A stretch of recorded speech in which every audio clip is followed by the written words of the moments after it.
جب کسی رشتہ دار کی شادی آ گئی تو برادریاں جڑ جاتی ہیں، اب وقت آیا ہے بدلہ لینے کا، اب روٹھ کے بیٹھ گئے، نہیں جائیں گے جب تک منانے نہ آئیں۔ یہ دین ہے ہمارا۔ کس مذہب کو اور دین کو ہم لیے پھرتے ہیں؟ ہم اس کی خوشی میں ایک فساد انگیزی کرتے ہیں، ہر عمل میں مداخلت، ظلم کرتے ہیں، زیادتی کرتے ہیں، ساری لڑائی جھگڑا فساد آپس میں برادریوں میں فیملی میں خونی رشتوں میں ہوتا ہے، ایک دوسرے کے قتل پہ تک جاتے ہیں۔ ایک صحابی نے عرض کیا یا رسول اللہ، اتنی تعلیم سن کر کہ خونی رشتے کی یہ اہمیت ہے، عرض کیا یا رسول اللہ میں اپنے رشتہ داروں کے ساتھ جو خونی رشتہ دار ہیں ان کے ساتھ بھلائی کرتا ہوں، مگر وہ بھلائی نہیں کرتے، وہ قطع رحمی کرتے ہیں۔ میں ان کے ساتھ نیکی اور احسان کرتا ہوں مگر وہ میرے ساتھ برائی کرتے ہیں، میں کیا کروں؟ آقا نے فرمایا یہی تو صلہ رحمی ہے، یہی تو احسان ہے۔ اگر وہ تم ان کے ساتھ نیکی کرو جو تمہارے ساتھ بھی نیکی کرتے ہیں، یہ تو عدلہ بدلہ ہو گیا۔ تم ان کے ساتھ بھلائی کرو جو رشتہ دار تمہارے ساتھ بھی بھلائی کرتے ہیں، تو یہ نہ کوئی نیکی ہے، نہ احسان ہے، نہ صلۃ الارحام ہے، یہ تو عدلے کا بدلہ ہے۔ صلۃ الارحام اور احسان یہ ہے، وہ برائی کرے تم اچھائی کرو، وہ رشتہ توڑے تم جوڑو، وہ ظلم کرے تم احسان کرو، یہ نیکی ہے۔ یہی تو پیمانہ ہے صلہ رحمی کا۔ اس کو قطع رحمی کا عذاب ملے گا، سزا ملے گی، تمہیں صلہ رحمی کا اجر ملے گا۔ یہی مضمون حضرت عبداللہ بن عمرو بن العاص رضی اللہ تعالیٰ عنہ سے بھی مروی، اور عبداللہ بن عمرو بن العاص رضی اللہ تعالیٰ عنہ سے آقا علیہ السلام کی یہ حدیث امام بخاری کے الفاظ ہیں۔ آقا علیہ السلام نے فرمایا لیس الواصل بالمکافئ ولکن الواصل الذی اذا قطعت رحمہ وصلہ۔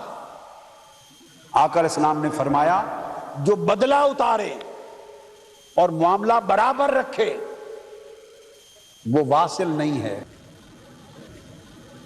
جو بدلہ اتارے اور معاملہ برابر رکھے، فرمایا وہ صلہ رحمی کرنے والا نہیں ہے، وہ واصل نہیں ہے، کیونکہ اس نے تو برابر کر دیا، حساب چکا دیا۔ آقا علیہ السلام نے فرمایا واصل وہ ہے اذا قطعت رحمہ وصلہ، کہ اس کے رشتہ دار اس کے ساتھ زیادتی کریں، رشتہ توڑیں، اور وہ توڑے ہوئے رشتے کو جوڑے اپنے احسان کے ساتھ، یہ صلہ رحمی، اس کو واصل کہتے ہیں۔ وہ برائی اور زیادتی کر کے رشتہ توڑیں اور آپ احسان کے ذریعے جوڑیں، یہ واصل ہے۔ پھر حضرت انس بن مالک رضی اللہ تعالیٰ عنہ روایت کرتے ہیں، وہ فرماتے ہیں کہ ان رسول اللہ صلی اللہ علیہ وسلم قال من احب ان یبسط له فی رزقہ وینسى له فی اثرہ فلیصل رحمہ۔ انس بن مالک رضی اللہ تعالیٰ عنہ نے فرمایا کہ جو شخص، آقا علیہ السلام نے ارشاد فرمایا کہ جو شخص یہ چاہے کہ اس کا رزق وسیع ہو جائے، اب ایک علاج بتا رہے ہیں، رزق کی کشادگی کی ہر کوئی دعائیں کرتا، کرواتا اور خواہش کرتا ہے، تنگی رزق کا ہر کوئی رونا روتا ہے، وسائل کم ہیں، تنخواہ کم ہے، ضروریات پوری نہیں ہوتی، قرضہ ہے، مشکلات ہیں، آتے ہیں نا دعاؤں کے لیے۔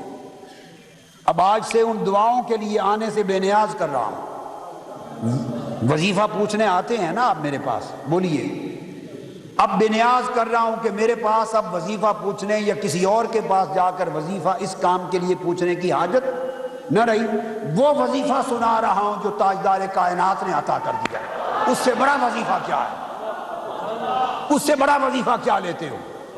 آقا علیہ السلام نے فرمایا اگر تم چاہتے ہو کہ تمہارا رزق کشادہ کر دیا جائے، تمہارا دسترخوان رزق اور وسائل پھیلا دیے بڑھا دیے جائیں، اسی طرح یہ چاہتے ہو کہ تمہاری زندگی بڑھا دی جائے، عمر بڑھا دی جائے، کیا تمہارا رزق بڑھا دیا جائے اور تمہاری عمر بڑھا دی جائے، تو آقا نے فرمایا تمہیں وظیفہ دیتا ہوں، کیا؟ فَلْيَصِلْ رَحِمَهُ، خونی رشتہ داروں کے ساتھ نیکی اور احسان کیا کرو۔ جو شخص خونی رشتہ داروں پر خرچ کرے گا، ان کے ساتھ نیکی اور احسان کرے گا، اس کیے ہوئے خرچ سے اللہ اس کا دسترخوان بڑھا دے گا، اس کے رزق میں کشادگی پیدا فرما دے گا اور اس کی عمر کو طوالت عطا فرما دے گا۔ اس کی اجل مؤخر کر دی جائے گی، موت کا وقت مؤخر کر دیا جائے گا۔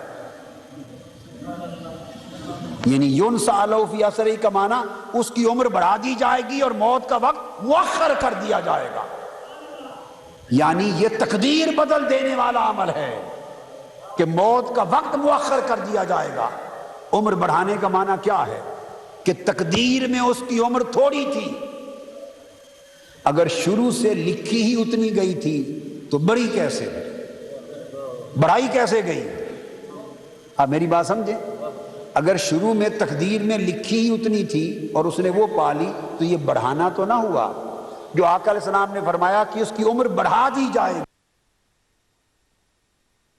گی، اگر وہ خونی رشتہ داروں سے احسان کرے گا تو پتہ چلا کہ خونی رشتہ داروں سے احسان کرنا تقدیر کو بھی بدل دیتا ہے، قضا کو بھی بدل دیتا ہے۔ اندازہ کرنا اتنا بڑا عمل ہے، اور اسی کے معاملے میں ہم کنجوس اور بخیل ہیں۔ تو اس سے یہ پتہ چل گیا، بعض لوگ یہ خیال کرتے ہیں کہ تقدیر نہیں بدلتی، ساتھ ساتھ کہیں کہیں عقیدے کی کوئی نس آ جاتی ہے تو وہ بھی سمجھاتا چلا جاتا ہوں۔ بعض لوگ کہتے ہیں کہ تقدیر نہیں بدلتی، بولیے کیا کہتے ہیں؟ یاد رکھ لیں، تقدیر ہرگز ایسی شے نہیں ہے جو نہ بدلے، تقدیر ہرگز ایسی شے نہیں جو نہ بدلے۔ یہ سب کچھ اللہ کے علم اور اس کی قدرت میں ہے۔ اب تقدیر پر قرآن کی جو نص ہے وہ یہ ہے، یمحو اللہ ما یشاء ویثبت وعندہ ام الکتاب۔ اللہ تعالیٰ جو چاہتا ہے آپ کی تقدیر میں، جو کتاب ہے لوح محفوظ، جو چاہتا ہے اللہ تعالیٰ اس کو لکھ دیتا ہے، جو چاہتا ہے مٹا دیتا ہے۔ تو لکھنا تو ہوا تقدیر،